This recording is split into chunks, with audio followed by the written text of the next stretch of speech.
I finally made a blue backdrop that I've been wanting to make forever, and I'm going to tell you how I did it.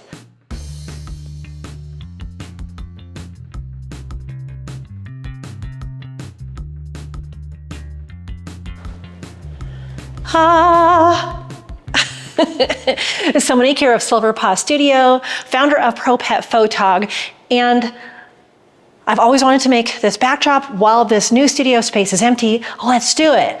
So what I started with is a 9x12 seamless canvas, which I got off Amazon. If you go to the hardware store and just grab a canvas, there will be a seam in it. So keep that in mind. If you want one giant 9x12 backdrop, you'll need to order it either just like regular duck canvas or a backdrop that says seamless for sure.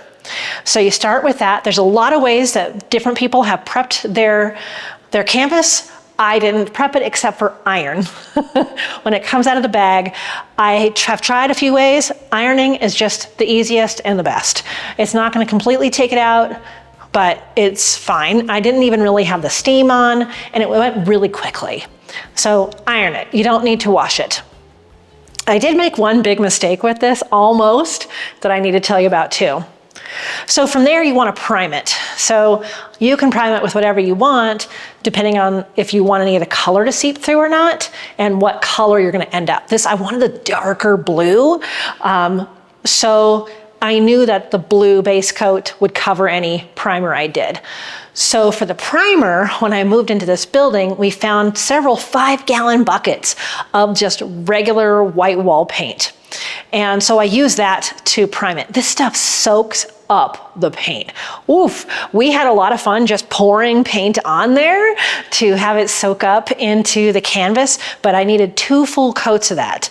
Now, if you're worried that it's going to crack, don't worry. Okay, so 2 full coats of just regular white house paint that's for interior, washable type paint, not oil-based. So put that on there.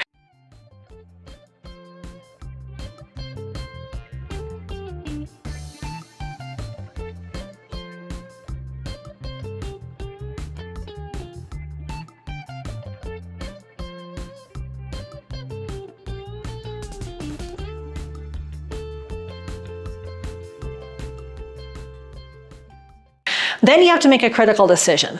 Do you want to go from light to dark or dark to light?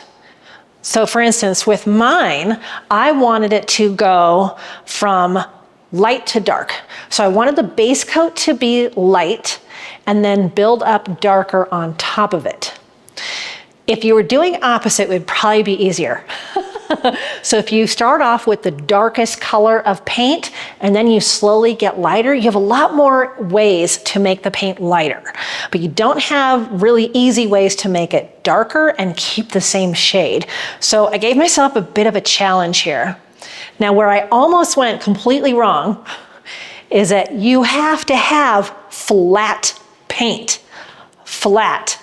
No sheen, no satin, no gloss, nothing. It needs to be flat because I'm using this for photography and lights are going to cause little light speckles in there. Now, the white house paint didn't matter because I covered it up completely and I knew I would do that. But I was this close to opening a satin finish paint and just going for it. It's sitting over here from a wall we painted. And at the last second, I was like, uh-oh. Put on the brakes, we have to go back to the hardware store and get this exact color in flat. So huge thing, you have to be careful when you choose which type of paint.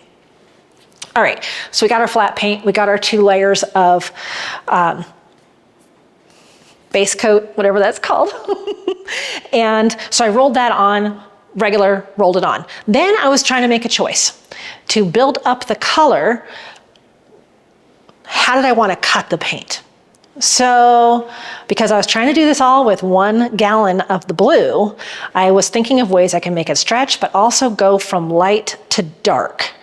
So, what I decided to do was, after I did the 2 base white layers, I mixed the flat white or flat blue with the house white, which was a risk, because I just said how important it is to have flat paint. So it was a 1-to-1 mix of the white wall paint and the flat blue. with knowing there was a risk to have a shine, but I was gonna build on top of it. So that would spread out the paint and start me definitely from light to dark. And I did a couple of test swatches too. Then I let that mostly dry. And then I took a sea sponge roller and I decided the next layer of paint was going to be the white paint cut 1-to-1 with water. And you'll see that a lot on these videos. It works out really well. So you're not building up as much paint, but it also keeps it dark. So it was 1-to-1 paint, the blue paint and water.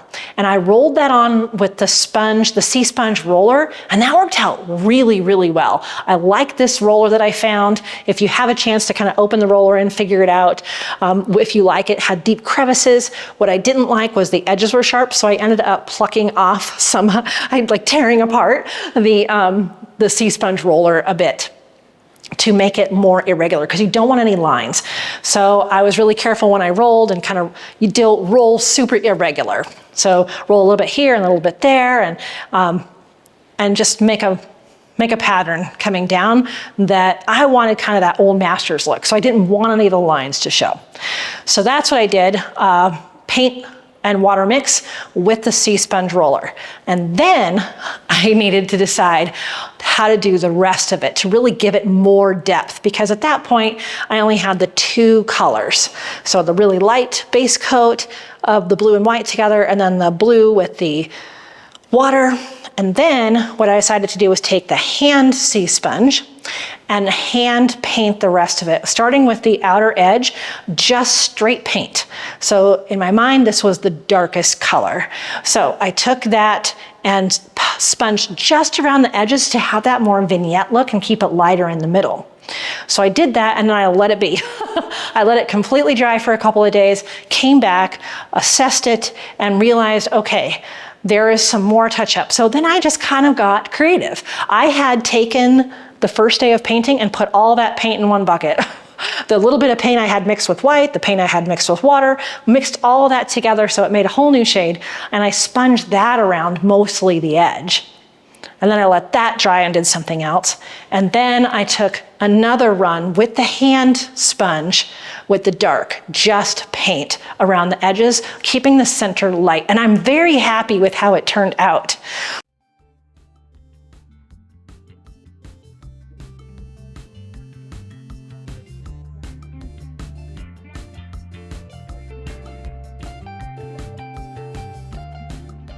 The last bit I'm gonna do is when it's actually hung. So I will hang it on a backdrop stand and then step back and take a look and see if there's any like really obvious, like really dark, really light, or a line or something. And I have a lot of the paint actually left over, so I can sponge in some other little areas. So I'm reserving the last tiny touch-ups for when I actually go to hang it and use it.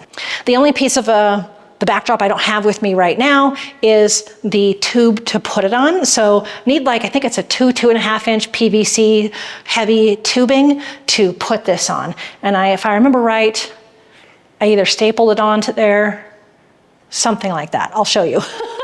With my grayish backdrop, because I did one of these previously and it's up here somewhere. I'll show you the grayish one I did for a client. So yeah, you need to have a roller of some kind, and you can just clamp it on there. Oh, I know what I did. I took a piece of furring wood and I stapled that on there, and then that gets clamped to the PVC because this ends up being pretty heavy. So put the 1 inch, 1x2 furring strip of wood on there, staple that on through the canvas really well, and then you can put it up over the 2-inch PVC, and that goes over what I already have as a backdrop stand. Now, when I go to hang this from the ceiling of the new studio, I'll have to figure out something a little bit different, but that's how you make your own custom colored backdrop. And so my plan is my first session in this studio, I have this really fun pink chair and I'll have this blue backdrop up and my dog is just groomed. So I will be able to show you that in a future video. But as you can see, we're not even moved in here yet and it's gonna take me a couple more weeks. But this is how you make one of your own custom Old Master backdrops. So stay tuned, keep watching the channel because that video of me actually using the backdrop will come out very soon as all the equipment's in here. And love for you to stick around. And that's it for today. As always, I wish you many woofs, purrs, and TREATS's.